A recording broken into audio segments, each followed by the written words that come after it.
Welcome back to the Efficient Learners for class 7. In this video, we are going to learn about perimeter. So this is an introduction to perimeter. So without wasting time, let's get into it. Chapter number 12, perimeter and area. So we have learned in our previous standard about perimeter and area. So let us just revise what is a perimeter and what is an area. In today's video, we are just going to focus on the perimeter and we are going to learn about it. So perimeter means the addition of all the sides of a given figure. Let's take an example. Now this is a square. We all know this is a square and square has 4 sides and all the 4 sides are equal in measurement. मतलब square के जो 4 sides होते हैं अगर हम उनको major करें तो वो इक्वल होते हैं. Now in this figure if one side of the square is 4 centimetre, एक अगर 4 सेंटीमीटर है तो बाकी के 3 भी 4 सेंटीमीटर होंगे.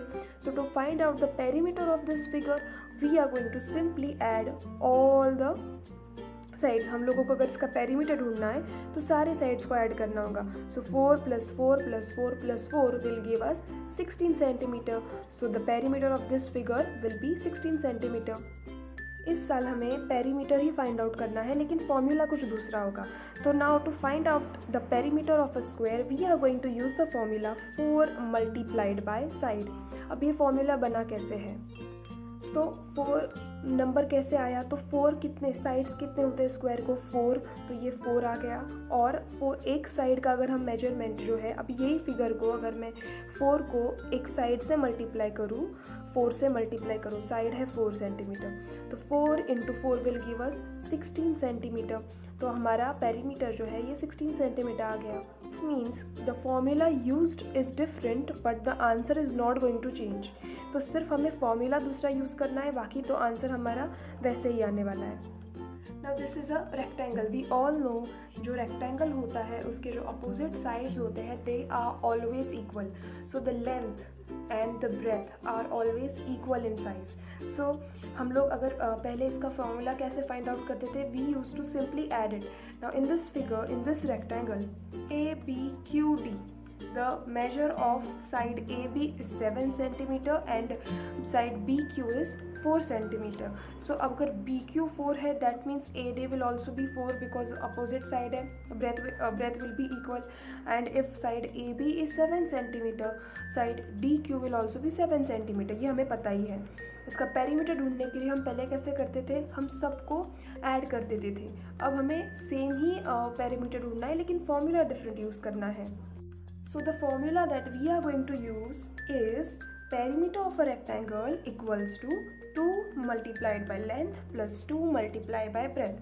अब जो लेंथ है वो हमको पता है, लेंथ मतलब जो बड़ा साइड होता है दैट इज़ AB, और जो AB और DQ ये लेंथ है और BQ और AD ये जो है ये ब्रेथ है. सो ना I have written the formula. अब फॉर्मूला के नीचे जो लेंथ है जो बड़ा लाइन होता है so that is length is AB and DQ, तो मैंने लिख दिया 7, और ब्रेथ है 4 सेंटीमीटर तो मैंने लिख दिया 4.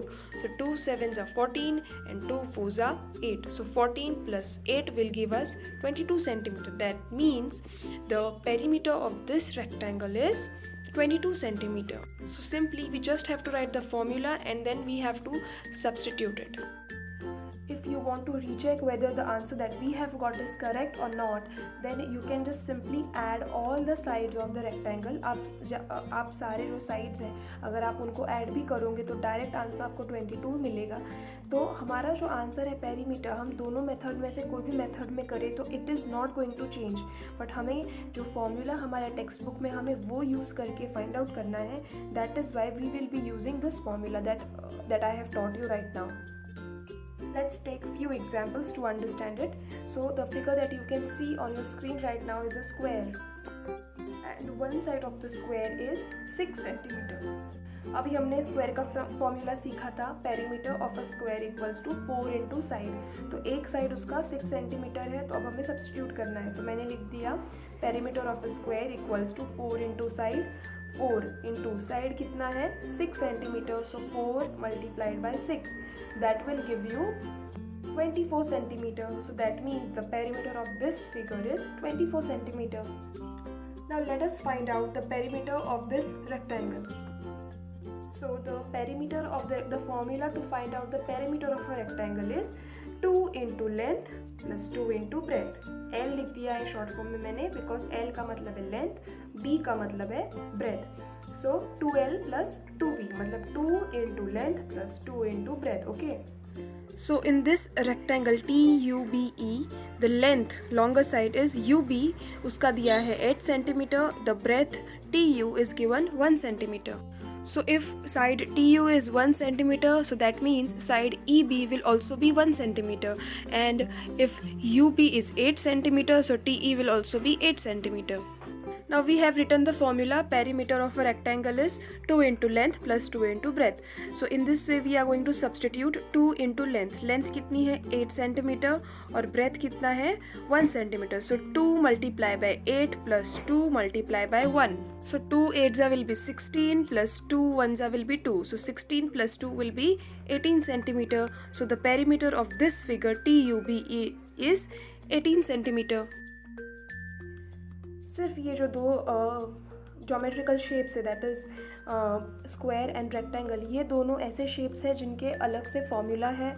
इसके अलावा अगर कोई भी क्लोज्ड फिगर आता है, कोई भी दूसरा ज्योमेट्रिकल शेप आता है, like for example triangle, octagon, septagon, nonagon, hexagon, pentagon, कोई भी दूसरा अगर आपसे ज्योमेट्रिकल शेप देके पूछा जाए इसका पेरीमीटर क्या है, तो आप सब के लिए कॉमन में सिर्फ एक फॉर्मूला यूज़ करोगे and that formula is sum of all the sides. अगर आपसे लाइक फॉर एग्जांपल ट्रायंगल का पूछा जाए तो what is the perimeter of the triangle and what is the formula for it.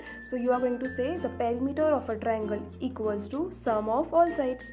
Now if they ask you what is the perimeter of pentagon, so you are going to say perimeter of a pentagon is sum of all sides.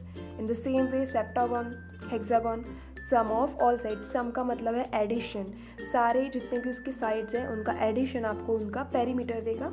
लेकिन याद रखना कि अगर square आए या rectangle आए तो जो मैंने दो फॉर्मूला आपको इस वीडियो में सिखाए हैं आप वही दो फॉर्मूला यूज़ करोगे. So this was just an introduction of perimeter.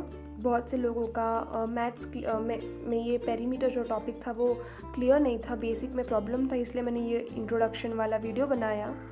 And in the part 2 of this video we will be starting with our problem set that is in our textbook. So see you.